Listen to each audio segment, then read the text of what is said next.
Hello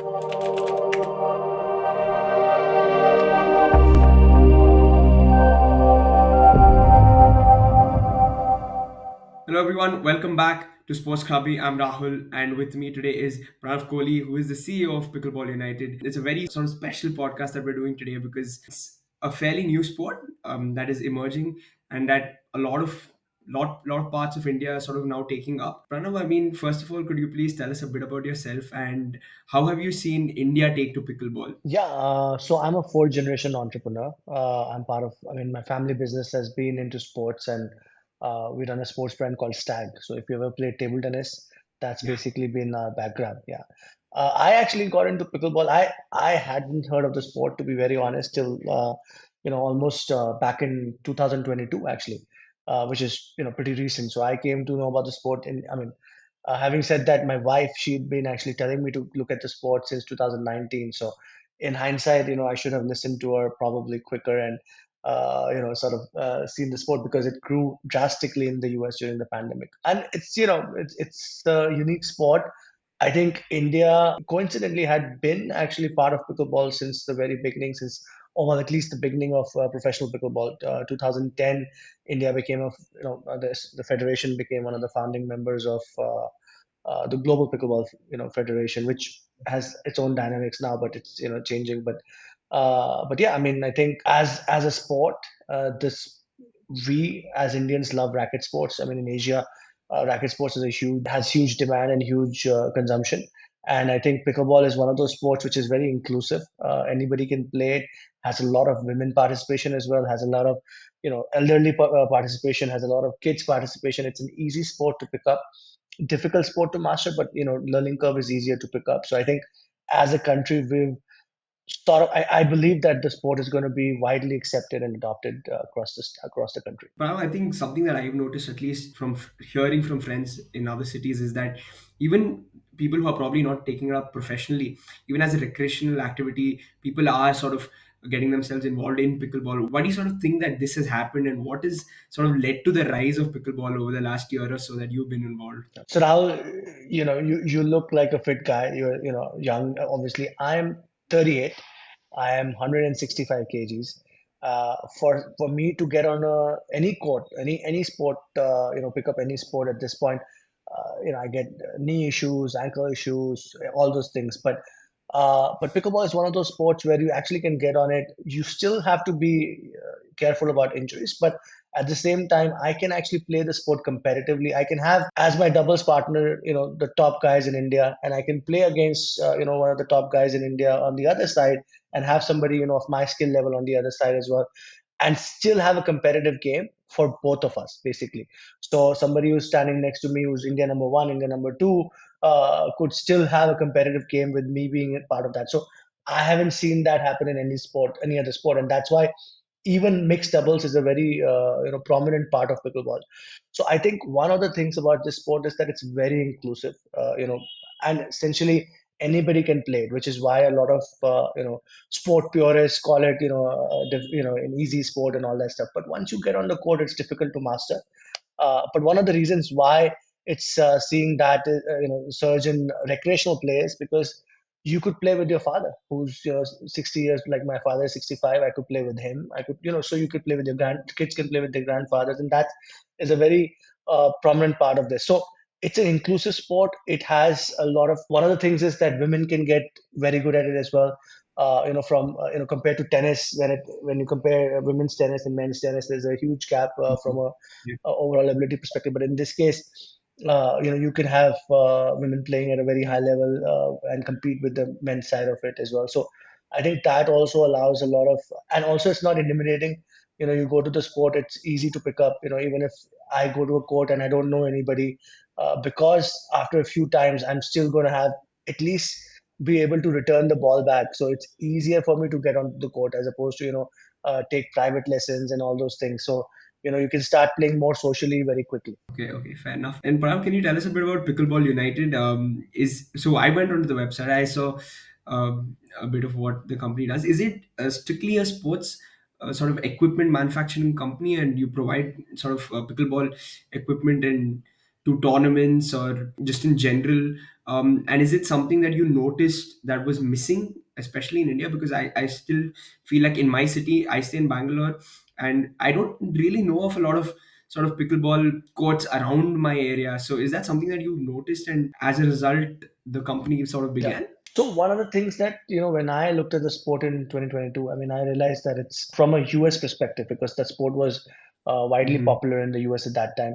I felt that that infrastructure was going to play a major role. So I looked at creating something which was unique. So we created these rolled out courts, which actually feel like a tennis court, play like a tennis court, but they are in rolls and they have acrylic paint on top.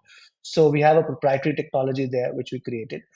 We in fact did all the major events last year. So we had the Andre Agassi event in pickleball where Agassi, Michael Chang, Roddick, and John McEnroe played against each other. So our courts were used for that. We converted the New York Wallman Ice Rink in the Central Park into pickleball courts as well. So that was our court. So we did a lot of events in the US last year, and one of the things for me, which is very critical, is to expand the sport in the Indian side of it. Now, as far as Pickleball United is concerned, our objective is, of course, to provide infrastructure, but also at the same time to grow the sport. And one of the things which we realized relatively quickly was that, initially when paddles were coming into the market, typically the paddle price was 3,000, 4,000 rupees because, typically the brands were based out of US, they were buying out of China and then, bringing it into India. And that, automatically jacked up the prices. So what we realized is that we need to create the supply chain in India. And while it's a technical product, so now we've got the price points, below 1,000 rupees and between 1,000 to 1,500, which I still feel is high to have a mass participation. If I look at, for example, badminton rackets are available, the entry level rackets are available at 100 bucks. Table tennis rackets are available at 100 rupees entry level, just, if anybody wanted to pick it up. And then, of course, it gets more expensive, 200, 300, but you can get a decent racket between 500 to 1,000 in table tennis. Badminton, of course, gets a little bit more expensive, and tennis has that problem as well that tennis rackets are expensive. So for the sport to grow at that level, you need to make sure that the availability of paddles at that price point is there, like, that 500 to 1,000 rupee price point. Yeah. Is that something that you guys are sort of working towards? I mean, getting those Correct. titles So available? Yeah. we already have price points of 1,000, like 999 and up to 1,500 bucks. But I think as we control the supply chain more in India, we should be able to get it towards that price point. So I think from an infrastructure standpoint, as the number of courts will grow, and talking about Bangalore, I personally know a few people who are looking to open up courts in Bangalore, and they are in discussions. And I think in the next 1 year, I'm pretty sure you'll find a lot of courts that you can go and play in. Awesome, awesome. I mean, now sort of talking. I mean, moving to the more professional side of things, a little more professional. What are the pickleball world rankings, and how have you sort of been involved with these world rankings during your time in the sport?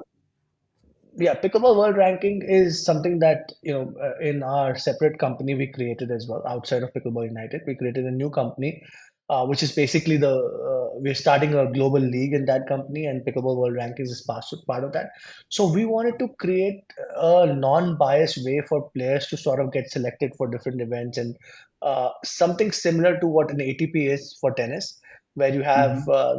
the ITF rankings and all that stuff. But that is what PWR is. So we've got different levels of tournaments that you can play there. We've got a PWR 100 where the maximum points you can get is 100. Then we've got 200, 400, 700, and then 1,000, which is the top level. So essentially, it's a way of having different level of events. So, like for example, you can have a district level event, you can have a zonal level event, and then having some consequence to it in terms of getting selected in that team. Like for example, we're using PWR as a selection criteria to take a contingent from Asia to US for the US Open. So, there is a consequence to it, and we wanted it to be non-biased. So, if you score points on PWR, you score points, it's visible to everybody. So, the selection criteria becomes a little bit more non-biased. So, we wanted to create that sort of structure for pickleball. We're expanding with PWR across different nations. So, we will have it adopted in Japan, China, in different countries in Asia, and then also expanding to Europe and the US as well. Are there other rankings that you sort of, like determines the basis for these players to sort of play tournaments in other countries? Are there other rankings similar to the PWR? So pick, pickleball is very unique in that sense that there are two forms that you can essentially use to determine where you play. So there is rankings and then there's rating systems. So rankings essentially basically rank you as a player, and then rating system. For example, me, if I wanted to play an event in 35 plus, right, category of 35 and over, I would typically play a 3.5 level event. So you have ranking systems from 2.0 to 5.0. So 5.0, 5.5 being pro, and then rating systems, and then 3.5 being intermediate kind of thing. So that just ensures that I have a level playing field. Like if I go and play a tournament, I will enjoy the tournament because I will play with the similar rating people across, basically. So there is a world, there's a algorithm is being utilized, which is called Duper, which is dynamic universal pickleball ratings, and that's based out of US. So there's Duper, which allows to, for example, Rahul could be a 4.0 player, and I could be a 3.5 player. Now, I don't want to play a 4.0 player when I go to a tournament. Doesn't make sense. If I'm going to only play three matches, I don't want to play Rahul. I don't want to play XYZ and ABC, who are all 4.0 players basically. I want to play players who are 3.0, 3.5 in my level basically. So Yeah. that this rating ensures that you're playing them.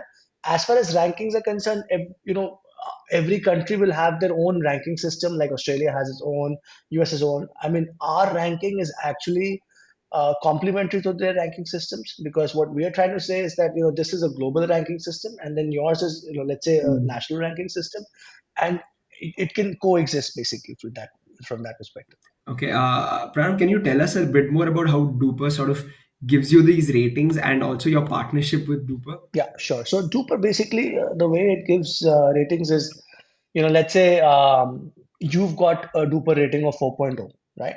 And I don't have any Duper rating. And this is my first time Hmm. playing pickleball. I come and play Yeah. against you. We play a rec match, and then we record that rec match, recreational match into the Duper system. So we just say, okay, Yeah. Rahul beat Pran 11-4, right? Now, as more and more, so I will be given, starting rating with basis that, and then as I populate my matches more and more, that rating solidifies. So over a period of time, if I'm a 3.5 player, and that algorithm compares your performance to, for example, if Rahul is the solidified 4.0 player already, then my performance against other 4.0, 3.5, 3.0 players across different places automatically gives me basically a comparison between those criterias, and then my rating gets like a little bit more solid. So then I can confidently say that I'm a 3.5 Duper rated player basically, because as I play more and more. So, and as far as our partnership is concerned, we're one of the things which we want to bring is we want to make sure that holding events becomes easier now. So, for example, if you go to an event, the reason why we partner with Duper is that we wanted to make sure that if everybody should be able to play in their skill levels. Like I went to English Open in last year, right? I played 35 plus Okay. 3.5 category, and I won a bronze medal in doubles basically there. Now there is no other sport, or there's no other way I would have won that. If they would have just done a an open tournament, it would have been very difficult for me to compete with other 35 plus players who probably are better than me in 4.5 category. So it's a way of making sure that every tournament is fun for you, so that you get inclusive Mhm. matches, you play against people of your own level, and then you're able to compete in that format. And then as your game improves, your Duper rating will improve, then you can graduate to the next level. I mean, this sort of nicely brings us on to the next question, which is actually the Indian Open in Mumbai. Yeah. Are there sort of, I mean, in collaboration with Duper, how has the response been to sort of getting these players of similar ratings together? Do you have enough players in India of the same rating? So what we are doing in Indian Open is that we're not basically categorizing it by rating. Our idea is that at the Indian Open, we're going to populate the rating system. So we'll have a big database of all the matches that are going on. So there are enough Duper rated players in that event that we can then have them play against, as they play against non-Duper rated players, then the rating will evolve. So that the next event that we do, we can actually have it as per the rating system. Right now, what we've done is we've categorized it as intermediate, advanced, and then open or pro level basically. So right now, you can still play as per your what you believe is your rating system, believe your skill level is, but it's less accurate because you have to self-identify sort of into an intermediate or an advanced. Like I'm over ambitious, so I have put myself in an advanced category. So I know that I'm not an advanced player, but But eventually I should be able to play in my own rating category. That's the objective. So this sort of basically becomes the pathway for that. And how have sort of the governing bodies, of course, across the sport taken to these rankings and these ratings? Is there a uniformity, or do you think there's still some work that needs to be done in order to make it uniform? So I think as far as the governing bodies are concerned, so right now, pickleball is going through that tussle globally as well. There are three bodies. In India. There are two bodies. At Asia level, there are two bodies. So I think, and then what we as Pickleball United, what we as PWR and PLAPL, and what we're trying to do is sort of consolidate this. And I, on a personal level, also am part of the Asian Pickleball Federation, where I'm the president, just from a structuring standpoint to start off with, and then I'll step off basically. The idea is that right now we need to get it into the right direction, and then there are people who are doing a great job at pickleball in India as well. So I think those people who are contributing to the sport, I think, will probably stay on as consolidation happens, and then going forward, because when a sport grows and a new sport comes, there are people who will be genuinely excited to grow the sport, and then there'll be people who would probably want something for the from a personal interest point of view, but then there'll be people like me that have a conflict in terms of having a for-profit organization, but also trying to structure the sport. But I think at least in my case, I can bring the resources into it and then step off at the point where it needs to get taken over by whatever body. So right now, what we're trying to do is that structure the whole of Asia and then move from there. Okay. And sort of how are brands taking to pickleball? I mean, is it similar to tennis in the sense that there the similar brands are approaching pickleball as well, or do you think there's a difference? So it's exciting, right? I mean, I think from a playability perspective, a lot of tennis converts have. So the size of the court is the same as the badminton court, right? It's 44 by 20, which is exactly the same on the outside lines of a badminton court. But in pickleball, you need a little bit more space at the back and the side because the ball bounces. So you gotta let the ball bounce and you gotta move around basically a little bit more. So that's why it's typical court size is an average or a good size court is about 60 by 30, about 1800 square feet. So from a playability perspective, a lot of because the ground strokes are very similar to tennis, so a lot of tennis converts find it easier to sort of switch to pickleball, but so do a lot of table tennis players because Okay. once you get to the net, you can't enter the non-volley zone, which is a 7 feet zone where you can't enter and volley the ball. So then you have to stand behind that line, and then you are able to you need to have a lot of good hand-eye coordination, which a lot of table tennis players have. And then a lot of badminton players also are able to do well in it because they have exact idea of the court size. If they've played badminton in the past, they have good depth perception in terms of how the court is structured. So their movement is much better than the other players basically. So that way it's, and then squash players do well because the ball keeps a little bit low in this, so they're able to lunge better than any of the other Mm, sports. So I think every racket sport player has sort of a distinct advantage in playing pickleball. That's why if you've played ever any racket sports, it's a very easy switch to pickleball basically. And as far as the brands are concerned, look, so there are some table tennis brands who are pretty big in pickleball as well, like for example, Stag, got into it, but with Pickleball United as a separate brand. But Yola, which is a US-based brand, they are doing pretty well. They're one of the top brands from a paddle perspective. Then, Wilson and Babula, and as well as Head, they've all gotten into it, but they're not doing as good as some of the other endemic pickleball brands who started off as specialized pickleball brands. So I think over a period of time, there's going to be consolidation on that side as well. But I think some of the smaller brands who were there have actually established themselves pretty well in the pickleball world. okay. Okay.